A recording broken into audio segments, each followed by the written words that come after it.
नमस्कार। आप सभी का हमारे चैनल सनातन धर्म ज्ञान पर मैं एक बार फिर से बहुत बहुत स्वागत करती हूँ। जैसा कि आपने आज का विषय पढ़ ही लिया होगा, तो बिना समय व्यर्थ किए लेकर चलते हैं आपको आज के अद्भुत क्रमांक की ओर। आज की इस अद्भुत कथा बहुत ही चमत्कारित है, बड़ी उपयोगी है। यदि आज की कथा में आपने जीवन में यदि सब कुछ मूल्य आप आज शामिल करना चाहें, तो जीवन भर आप इसको शामिल कर सकते हैं। निश्चित तौर पर आपको आज एक ऐसी सीख महाराज जी की ओर से मिलेगी, जिससे आप अपने जीवन में सदैव खुशमिजाज और अपने परिवार में, अपने इर्द गिर्द के माहौल में सदैव खुशनुमा रहेंगे। आज की इस अद्भुत सीख में आज का जो विशेषांक है वह यह है कि कैंची धाम एक बड़ी ही अद्भुत लीला पर आधारित है। कैंची धाम में प्रातःकालीन की बेला है। महाराज जी अपनी कुटिया में, माफ कीजिए, महाराज जी अपनी कुटिया से बाहर निकलकर आंगन में तख्त पर विराजमान है और चित परिचित तौर पर महाराज जी के दर्शन हेतु भक्तों का तांता लगना शुरू हो गया है। महाराज जी के भक्त आ रहे हैं, महाराज जी का आशीर्वाद प्राप्त कर रहे हैं, भोजन प्रसाद का ले रहे हैं और अपने अपने कर्तव्यों, अपने अपने गंतव्यों की ओर जा रहे हैं। तो यही क्रम निरंतर चलता रहा।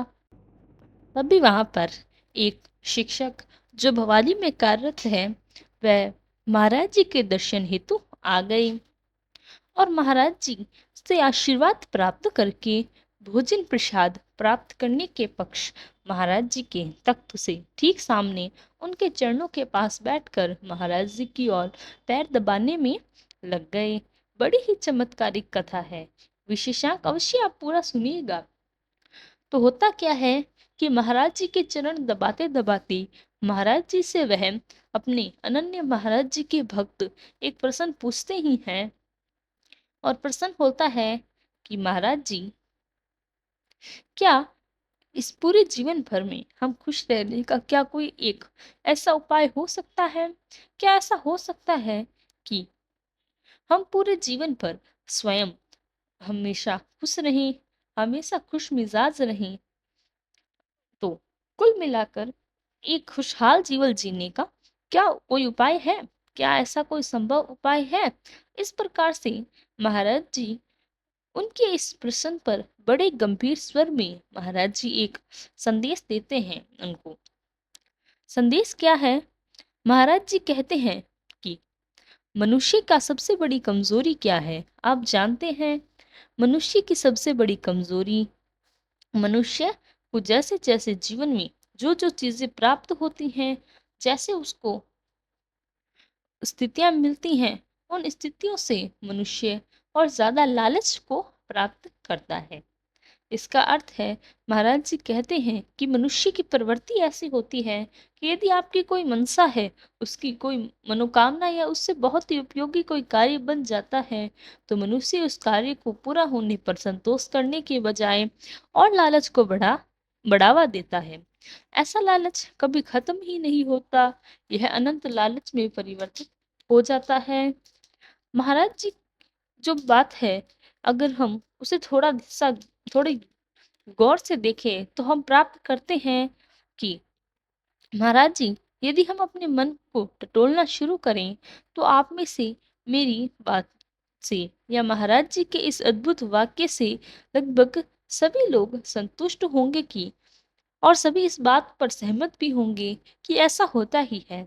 जीवन में यदि हमारे कोई मंशा, कोई मनोकामना ईश्वर पूर्ण कर देते हैं, तो हमारी लालच बढ़ जाता है, जबकि हमें संतोष कर उस मनोकामना के पूरे होने पर मन में एक संतोष का भाव उत्पन्न होना चाहिए कि जो हम चाहते थे ईश्वर की कृपा से हमें प्राप्त हो गया। लेकिन हम क्या करते हैं, यदि हम यह करते हैं कि हमारी कोई मनोकामना पूर्ण हो जाती है, तो लालच स्वरूप में हम कोई एक नया, एक बिल्कुल नवीन मन में एक दूसरी मनोकामना पाल लेते हैं, जो कि लगभग सच है। ये बात, यह प्रवृत्ति मनुष्य की होती ही है। जब उससे कुछ नहीं मिलता तो वह दुखी रहता है, और उसे कुछ मिलता है तो वह आगे के लिए और लालच करता है। इसी के लिए एक पंक्ति भी है कि जो चीज़ आपको नहीं मिली है वह सोना है, और जब वह चीज़ आपको मिल जाती है तो वह मिट्टी है। अर्थात जो वस्तु आपके पास नहीं थी, जिसका अभाव आपके पास था, तो वह आपके लिए सोने के समान थी। किंतु जब आपको वह वस्तु प्राप्त हुई तो उसका मूल्य बहुत ही गिर गया और वह केवल मिट्टी के समान रह गई। तो महाराज जी आगे कहते हैं कि मनुष्य की प्रवृत्ति बड़ी ही रहस्यमयी है।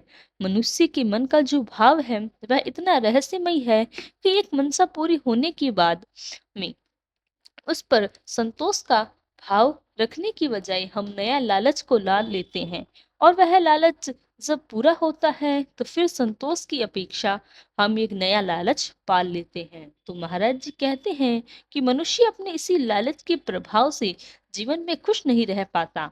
वह निरंतर लालच करता है और की चाह में हमेशा दुखी रहता है। महाराज जी कहते हैं कि मन में जिस व्यक्ति के मन में संतोष का भाव यदि घर कर गया हो या घर कर जाता हो, तो ऐसा मनुष्य कभी कभी जीवन में दुखी हो ही नहीं सकता। यदि आपके मन में लालच का भाव घर कर गया है तो आप कभी सुखी नहीं रह सकते, क्योंकि लालच एक बहुत ही बुरी वस्तु है जो यदि एक बार मनुष्य को घेर ले तो वह कभी उसको आगे बढ़ने ही नहीं देती। और ये बात सत्य भी है। हमारे धर्म शास्त्रों में भी महाराज जी सदा कहते हैं कि बहुत ही उसका बड़ा उदाहरण है सुदामा जी का। अगर हम अपने जीवन काल पर थोड़ा सा प्रकाश डालते हैं तो सीखने योग्य कुछ ज्यादा ही है। सुदामा जी से आप सीख सकते हैं कि संतोष का भाव क्या होता है। उनका पूरा जीवन, उनका संपूर्ण जीवन, जिसमें वह संपूर्ण कहूँ तो गलत नहीं होगा, जिनका संपूर्ण जीवन गरीबी में व्यतीत हो गया, पूरा जीवन उन्होंने गरीबी में बिताया, और एक ऐसी गरीबी जिसे गरीब घर कहा गया तो गलत भी नहीं होगा। ऐसा घर, उनका जीवन इतनी निर्धनता थी उनके जीवन में कि वह, मान लीजिए कि एक चावल के दाने के बराबर भी यदि उन्हें कुछ प्राप्त हो जाता तो वह संतोष के भाव से उसे ग्रहण कर लेते। आप सीख सकते हैं सुदामा जी से संतोष। संतोष के भाव को ईश्वर से भी खूब कड़ी परीक्षा लेते हैं। इस मनुष्य में कितना संतोष है, ईश्वर ने इसकी परीक्षा कभी भी नहीं हुई हो। और अंत में क्या होता है कि आप जानते हैं सुदामा जी प्रभु श्री कृष्ण के दर्शन करते हैं। ईश्वर की आंखों तक उनको देखकर आंसू आते हैं। श्री कृष्ण भगवान स्वयं उनके चरण आख्यात करते हैं, अपने आंसू से उनको चरणों को धो देते हैं। आप देखिए क्या लीला है ईश्वर की। यानी कि उन्होंने ऐसा जीवन जिया, सुदामा जी ने ऐसा जीवन जिया जिनके जीवन में कासन को देखकर स्वयं ईश्वर भी रोने लगे। उनके चरणों से हाथ धोकर उनके चरणों को पखारा। ईश्वर से आप सोचिए कितने महान संत रहे होंगे, क्या जीवन रहा होगा। तो सीखने के लिए बहुत अजीब से उदाहरण से आप सीख सकते हैं संतोष का भाव क्या होता है। तो आगे महाराज जी इसी क्रम में कहते हैं कि जिस व्यक्ति ने जीवन में संतोष का मार्ग थाम लिया, जिस व्यक्ति ने संतोष के मार्ग को अपना लिया, अपना अग्रणी मार्ग संतोष को बना लिया, उस पर चलना प्रारंभ कर दिया, ऐसा व्यक्ति जीवन में कभी भी नाखुश नहीं रह सकता। ऐसी परिस्थिति आ जाए, कैसी स्थिति आ जाए, कैसा भी विकट संकट आ जाए, कैसी कठिनाई आ जाए, वह व्यक्ति कभी भी उससे नहीं डरता और एक अटल वह मनुष्य बन जाता है। इसीलिए महाराज जी कहते हैं जीवन में मनुष्य को लालच की वजह संतोष को ही हाथ में रहना चाहिए, उसको संतोष को थामना चाहिए। संतोष से जीवन आपको मिल गया, ईश्वर की कृपा से उसे प्रसाद स्वरूप मानकर उसी में संतोष करना मनुष्य के लिए सदैव हितकारी होता है। लालच कहा जाता है कि लालच बुरी बला है, इसीलिए बुरी बला कहा जाता है क्योंकि लालच के बाद पुनः लालच, उसके बाद पुनः लालच, और वो मनुष्य क्या जिसके जीवन में सिर्फ और सिर्फ लालच ही आए और सदैव ज्यादा से ज्यादा बटोरने का प्रयास किया, वह जीवन बटोरने के लिए नहीं है। यह जीवन तो है बांटने के लिए, दूसरों की सेवा करने के लिए। बटोर कर आप क्या ले जाएंगे। आप सभी जानते हैं, आप सभी जितने भी हमारे अनन्य दर्शक हैं बड़े दिव्य हैं, यह सारी बातों को जानते हैं, समझते हैं, और बहुत सी प्रतिक्रियाएं आती हैं यह तो सामान्य सी बात है। यदि सामान्य सी बात है, तो जीवन में प्रयोग तो क्यों नहीं करते? जब आप इस सब को जानते ही हैं, तो उनके पक्ष जीवन में क्यों नहीं लाते? उस उपयोग में क्यों लेट करते हैं? एक सामान्य सी बात है, तो बहुत गूढ़ भी है। जो सरल है वह गूढ़ है, सत्य है वह गहराई से है। यही सरलता आज यदि हम समझ में आए, तो आज हम सबका जीवन धन्य हो जाता है।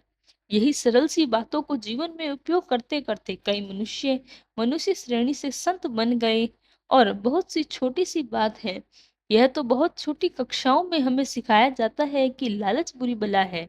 लेकिन इस लालच को यदि बहुत थोड़ा गूढ़ता के रहस्य के प्रकार से देखते हैं, तो यही लालच तो जीवन में बर्बादी का कारण भी है। हम बटोरने नहीं, बांटने आए हैं।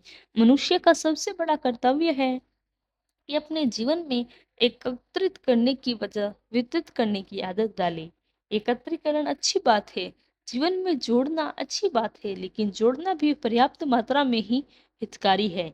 किसी भी चीज की अधिकता बहुत ही बहुत ही मुश्किलें उत्पन्न करती हैं। जीवन में इसीलिए जितना पर्याप्त हो उतना उपयोग करें, और आपको लगता है कि हितकारी औरों के लिए हो सकता है, उसे वितरित कीजिए, एकत्रित नहीं करना। जीवन में बांटना सीखें। ईश्वर से क्यों कहते हैं, ईश्वर से मांगने वाला हाथ हमेशा फैलाते हैं। ईश्वर से आप कहिए, ना मुझे बांटने वाला हाथ दीजिए, मुझे इतना सक्षम कीजिए कि मैं एकत्रित करने की बजाय दूसरों को बांट सकूं। जब आप तभी जब आपके पास होगा, तभी तो आप बंटोरेंगे। तो ईश्वर से क्यों मांगते हैं? ईश्वर से तो आप आशीर्वाद मांगिए कि जीवन में वितरण कर सकूं, लोगों की सेवा कर सकूं। जब आपके पास होता है, तभी तो सेवा कर पाएंगे। तो कहने का आज के यही है कि सदैव देने वाला हाथ बनिए, लेने वाला हाथ नहीं। आप जीवन में उनकी सेवा करना सीख जाएंगे।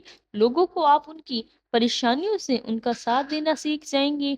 तो इतने लोगों का आशीर्वाद लगेगा कि आपको, इतने लोगों का आशीर्वाद, इतने लोगों की दुआएं आपको मिलेगी। वह कौन सी शक्ति है जो आपको हरा सकती है? आपको जीवन में कोई नहीं हरा सकता। आप जीवन से बहुत ऊपर चले जाएंगे। आपके कर्म ईश्वर के द्वारा स्वयं निरीक्षित किए जा रहे हैं। यदि आप इसी प्रकार से मनुष्यों को भलाई करेंगे और जिनको सहायता की आवश्यकता है उनकी सहायता करेंगे, तो आपकी सहायता स्वयं ईश्वर करेंगे। इसी सोच के साथ अपने विचारों को आते हैं।